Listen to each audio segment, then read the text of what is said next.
नमस्कार दोस्तों, बहुत बहुत स्वागत है मोतिहारी स्टडी पॉइंट में। इस वीडियो में हम लोग देखेंगे 12th बोर्ड परीक्षा के लिए हिंदी का वीडियो लेकर आए हैं, जो कि 50 भी ऑब्जेक्टिव प्रश्नों को देखेंगे, जो कि 12th बोर्ड परीक्षा के लिए एक एक प्रश्न बहुत ही महत्वपूर्ण प्रश्न है। इसलिए आप इस वीडियो को लास्ट तक जरूर देखिएगा और जो प्रश्न आपको याद नहीं होगा उस प्रश्न को आप लिख कर याद कर लीजिएगा, और जो प्रश्न आपको याद होगा उस प्रश्न को आप कमेंट में आंसर देते चलिएगा। तो चलिए हम लोग सीधे प्रश्न को देखते हैं। एक नंबर प्रश्न कर रहा है, चंद्रधर शर्मा गुलेरी की कहानी कौन है? ऑप्शन ए कर रहा है जूठन, ऑप्शन बी कर रहा है ओ रोज, ऑप्शन सी कर रहा है तिरिच, ऑप्शन डी कर रहा है उसने कहा था। तो चंद्रधर शर्मा गुलेरी की कहानी जो है वो उसने कहा था है, इसलिए एक का राइट आंसर डी होगा, उसने कहा था। चलिए 2 नंबर प्रश्न को देखते हैं। यह प्रश्न कर रहा है, बालकृष्ण भट्ट किस युग के रचनाकार है? तो बालकृष्ण भट्ट जो है वह भारतेंदु युग के रचनाकार है, इसलिए 2 का राइट आंसर ए होगा, भारतेंदु युग के। 3 नंबर प्रश्न बहुत ही महत्वपूर्ण प्रश्न है। यह प्रश्न कर रहा है, जयप्रकाश नारायण द्वारा रचित पाठ का नाम है? ऑप्शन ए कर रहा है प्रगीत और समाज। यह इसलिए नहीं होगा कि प्रगीत और समाज पाठ के लेखक नामवर सिंह है। ऑप्शन बी कर रहा है बातचीत। यह भी इसलिए नहीं होगा क्योंकि बातचीत पाठ के लेखक बालकृष्ण भट्ट है जी है। ऑप्शन सी कर रहा है संपूर्ण क्रांति। यही होगा क्योंकि जयप्रकाश नारायण द्वारा रचित पाठ का नाम जो है वह संपूर्ण क्रांति है, इसलिए 3 का राइट आंसर सी हो जाएगा, संपूर्ण क्रांति। चलिए 4 नंबर प्रश्न को देखते हैं। यह प्रश्न कर रहा है, लिडविएटर की नज़र में जय कृष्णमूर्ति क्या थे? तो ऑप्शन ए कर रहा है देश शिक्षक, ऑप्शन बी कर रहा है राज्य शिक्षक, ऑप्शन डी कर रहा है विश्व शिक्षक, ऑप्शन डी कर रहा है गांव शिक्षक। तो दोस्तों विश्व शिक्षक होगा, यानी कि लिडविएटर की नज़र में जो जय कृष्णमूर्ति थे वह विश्व शिक्षक थे, इसलिए 4 का राइट आंसर सी होगा, विश्व शिक्षक। चलिए 5 नंबर प्रश्न को देखते हैं। यह प्रश्न बहुत ही महत्वपूर्ण प्रश्न है। इस ऐसा पश्न बहुत बार बहुत पूछा जाता है परीक्षा में, जो कि करे सपरिवार शब्द में उपसर्ग है। दोस्तों उपसर्ग होता है कोई शब्द के पहले जो मतलब मूल शब्द के पहले जो शब्द बनता है उसी को उपसर्ग कहते हैं। तो देखिए ना, सधन परिवार होगा, तो ऑप्शन क्या होगा? ए होगा, सधन परिवार। 5 का राइट आंसर ए होगा। चलिए और 6 नंबर भी प्रश्न पूछा जा रहा है कि अधपाकस शब्द में उपसर्ग है। उपसर्ग मतलब कोई शब्द के माने कोई मूल शब्द के पहले जो बनता है उसे उपसर्ग कहते हैं। तो अध अध अध धन पक्का हो जाएगा, इसलिए अध अध जो हो जाएगा वह उपसर्ग होगा, तो 6 का राइट आंसर ए होगा। चलिए 7 नंबर प्रश्न को देखते हैं। यह प्रश्न क्या है, बड़बैया रामायण किनकी रचना है? तो तुलसीदास जी की है, इसलिए 7 का राइट आंसर सी होगा, तुलसीदास जी का। चलिए 8 नंबर प्रश्न को देखते हैं। यह प्रश्न क्या है, बीजक की रचयिता कौन है? ऑप्शन ए कर है तुलसीदास, ऑप्शन बी कर है कबीरदास, ऑप्शन सी कर है सूरदास, ऑप्शन डी कर है जायसी। तो बीजक के रचयिता जो है वह कबीरदास है, इसलिए 8 का राइट आंसर बी होगा, कबीरदास। अगर जो प्रश्न आपको याद है उस प्रश्न को आप आंसर कमेंट में देते चलेगा, उससे आपको और एक्सपीरियंस होते चलेगा। तो 9 नंबर प्रश्न को अब देखते हैं। यह प्रश्न क्या है, ओ सदा नीरज किस निबंध के अंतर्गत आता है? यानी कि ओ सदा नीरज जो है वह किस निबंध के अंतर्गत आता है? तो निबंध के आता है। और आपको यह भी याद रखना चाहिए कि जो ओ सदा नीरा है वह यानी निबंध है, वह निबंध के माने ओ सदा नीरा पाठ के लेखक कौन है? तो आप साथ में यह भी याद रखिएगा, जगदीश चंद्र माथुर जी है। तो चलिए अगला प्रश्न को देखते हैं। चलिए 10 नंबर प्रश्न को देखते हैं। यह प्रश्न क्या है, जनजन का चेहरा एक शीर्षक कविता के कवि कौन है? तो गजानन माधव मुक्ति बोध जी है। तो ऑप्शन 10 का राइट आंसर बी होगा। और दोस्तों आप साथ में यह भी याद रखिएगा कि गजानन माधव मुक्ति बोध का जन्म कब हुआ था? तो 13 जनवरी 1917 में हुआ था। आप लोग साथ में यह भी प्रश्न को याद रखिएगा। चलिए 11 नंबर प्रश्न को देखते हैं। यह प्रश्न क्या है, सिपाही की माँ के रचयिता कौन है? तो सिपाही की माँ के रचयिता जो है वह मुहाराकेश है, इसलिए 11 का राइट आंसर ए होगा।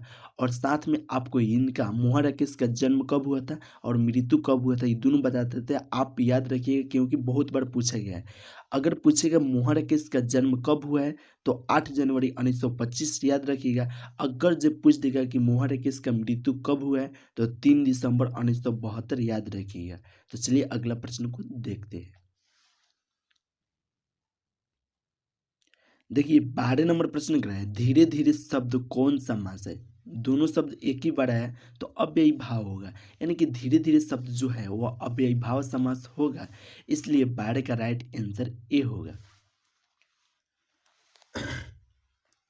चलिए 13 नंबर प्रश्न को देखते हैं। यह प्रश्न क्या है, ऑर्डिनरी रिसोर्स शीर्षक पाठ के लेखक कौन है। तो रामधारी सिंह दिनकर जी है। दोस्तों आप 13 का याद रखिएगा, सी होगा रामधारी सिंह दिनकर। लेकिन आप यह भी साथ में याद रखिएगा कि रामधारी सिंह दिनकर का जन्म कब हुआ था। तो 23 सितंबर 1908 को हुआ था। आप लोग यह भी साथ में याद रखिएगा। चलिए 14 नंबर प्रश्न को देखते हैं। यह प्रश्न क्या है, जय कृष्ण मूर्ति का पूरा नाम क्या था। तो जिद्दू कृष्ण मूर्ति था, इसलिए 14 का राइट आंसर बी होगा, जिद्दू कृष्ण मूर्ति। 15 नंबर प्रश्न को देखते हैं। यह प्रश्न क्या है, भूषण की कविता में कौन सा रस पाया जाता है। तो वीर रस पाया जाता है, यानी कि 15 का राइट आंसर सी होगा। चलिए जल्दी जल्दी अब प्रश्न को देखते हैं, क्योंकि बहुत कम समय आपका परीक्षा का बचा हुआ है। आप लोग बहुत अच्छे से पढ़िए, बहुत पूरा प्रश्न को याद कर लीजिए, क्योंकि सर पूछेगा उसमें 50 मारना है। आप रोज वीडियो मेरा देखिएगा ना, पूरे इस चैनल पर जितना वीडियो डाल दीजिए वो सब देख लेते हैं ना, तो आपका हिंदी में एक भी ऑब्जेक्टिव प्रश्न नहीं छूटेगा।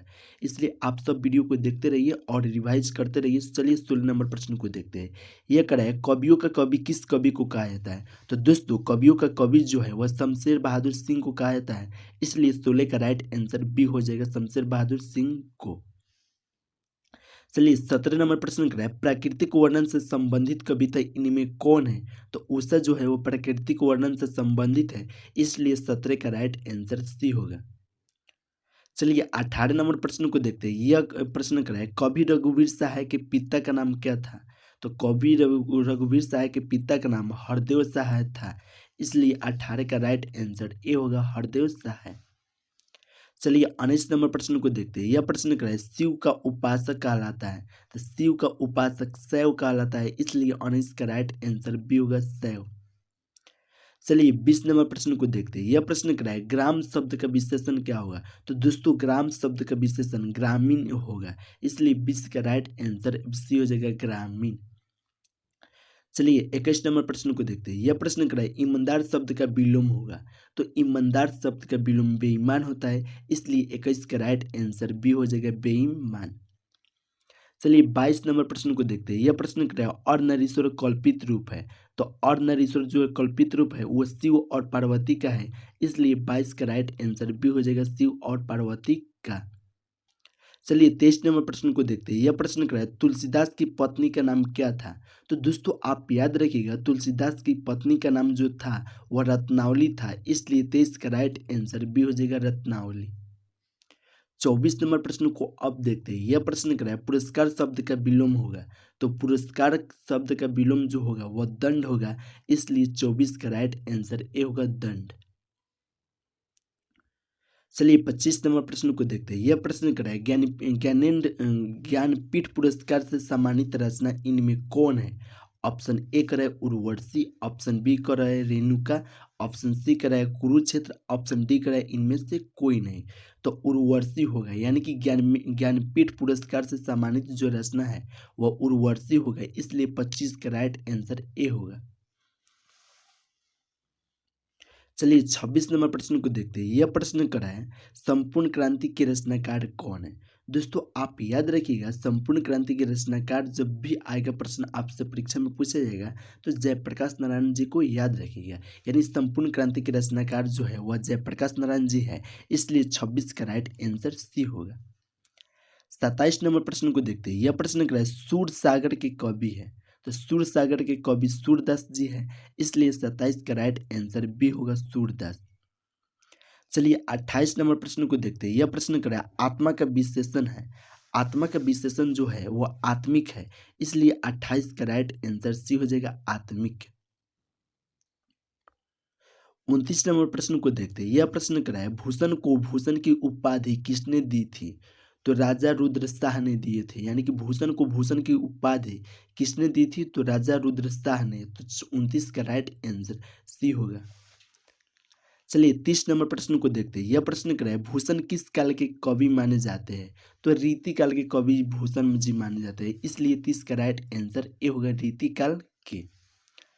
चलिए 31 नंबर प्रश्न को देखते हैं। यह प्रश्न क्या है, उसने कहा था कहानी के नायक है, तो उसने कहा था कहानी के नायक लाहना सिंह है, इसलिए 31 का राइट आंसर ए होगा लाहना सिंह। चलिए 32 नंबर प्रश्न को देखते हैं। यह प्रश्न बहुत ही महत्वपूर्ण प्रश्न है। जो कि कड़ा है रघुवीर सहाय का जन्म स्थान है।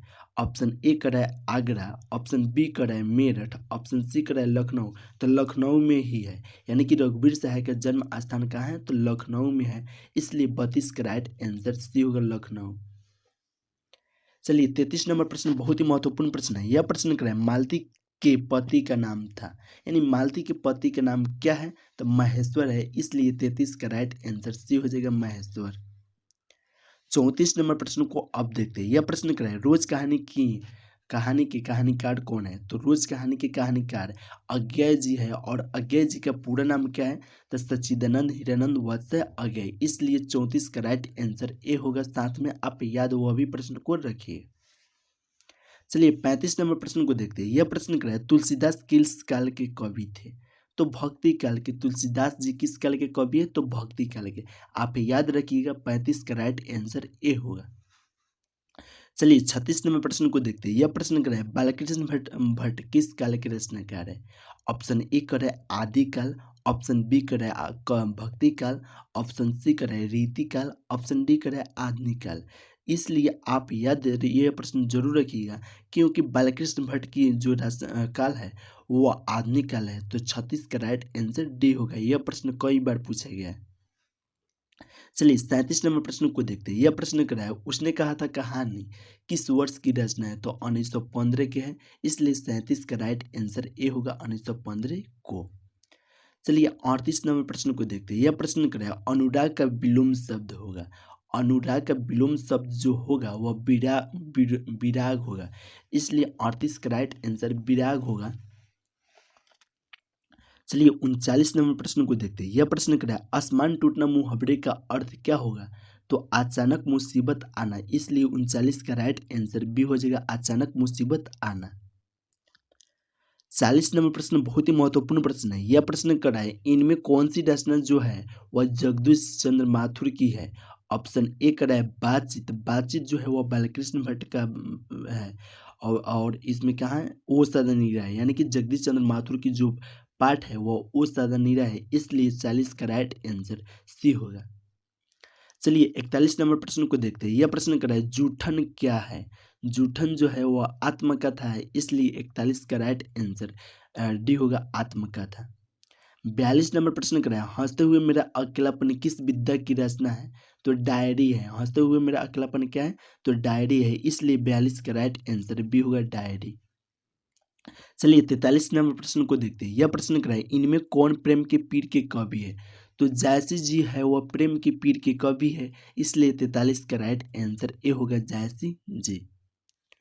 44 नंबर प्रश्न बहुत ही महत्वपूर्ण प्रश्न है। यह प्रश्न क्या है, सूरदास किस भाषा के कवि है, तो आपको कई बार बताया कि सूरदास जो है वह ब्रज भाषा के कवि है, इसलिए 44 का राइट आंसर बी होगा। चलिए 45 नंबर प्रश्न को देखते हैं। यह प्रश्न क्या है, तुलसीदास के बचपन का नाम क्या है, तो तुलसीदास जी का बचपन का नाम जो है वह राम बोला है, इसलिए 45 का राइट आंसर ए होगा राम बोला। चलिए 46 नंबर प्रश्न को देखते हैं। यह प्रश्न क्या है, नामदास के दीक्षा गुरु कौन थे, तो आप यह भी बहुत महत्वपूर्ण प्रश्न है। आप याद रखिए कि नामदास के दीक्षा गुरु जो है वह स्वामी अग्रदास जी है, इसलिए 46 का राइट आंसर बी होगा। 47 नंबर प्रश्न को देखते हैं। यह प्रश्न क्या है, पुत्र वियोग किसकी रचना है, तो पुत्र वियोग जो है वह सुभद्रा कुमारी चौहान की रचना है, इसलिए 47 का राइट आंसर ए होगा सुभद्रा कुमारी चौहान।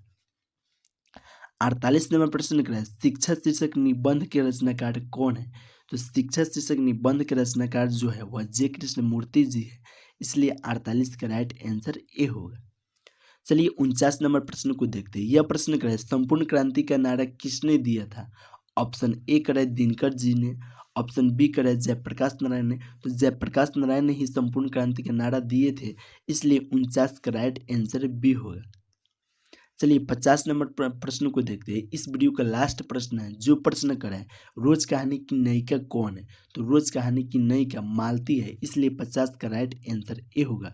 दोस्तों आप कमेंट करके बताइए कि 50 ऑब्जेक्टिव प्रश्न में कितना ऑब्जेक्टिव प्रश्न याद था, और आप जो प्रश्न ऑब्जेक्टिव प्रश्न याद नहीं होगा उस प्रश्न को आप लिख कर याद कर लीजिए, क्योंकि परीक्षा के लिए एक एक प्रश्न बहुत ही महत्वपूर्ण प्रश्न है। अभी तक आप व्हाट्सएप ग्रुप में नहीं जुड़े हैं तो 73 685 601 पर आप मैसेज कीजिए, हम आपको जोड़ देंगे। तो चलिए फिर मिलते हैं नेक्स्ट वीडियो में नेक्स्ट टॉपिक के साथ में।